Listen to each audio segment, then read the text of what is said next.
Narito na po ang magiging lagay ng panahon ngayong araw ng Linggo, May 26, 2024.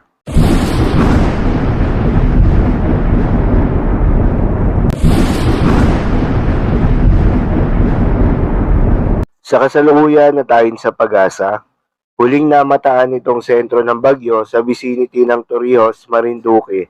Isa pa rin itong tropical depression at napanatili nito ang taglay na lakas ng hangin na umaabot sa gitna na 55 kilometers per hour at pagbugso na umaabot sa 75 kilometers per hour. Patuloy ang paggalaw nito pahilagang kanluran o northwestward sa bilis na 15 kilometers per hour.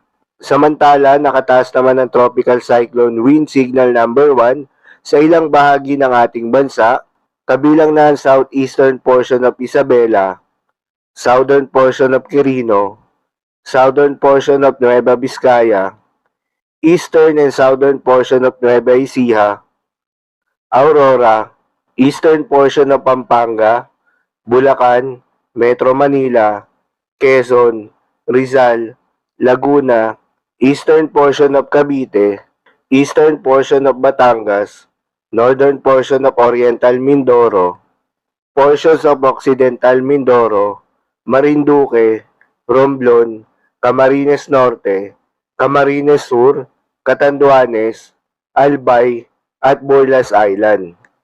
Para naman sa latest track ng Pag-asa, si Bagyong Agon ay kumikilos pahilagang kanluran at posibleng maglandfall sa mainland Quezon sa loob ng 12 oras.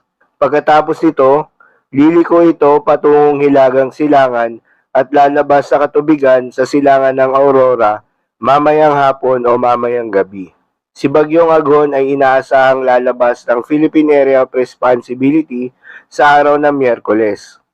Mananatili itong tropical depression habang tinatawid ang Luzon sa susunod na 12 oras. Kapag nasa silangan na ito ng Aurora, maaaring lumakas ito at maging isang tropical storm mamayang gabi. Posible pa nga itong lumakas at umabot sa severe tropical storm o typhoon category habang nasa loob ng Philippine Area of Responsibility.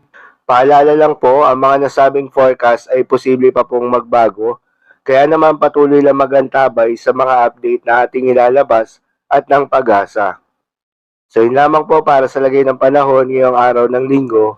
Keep safe everyone.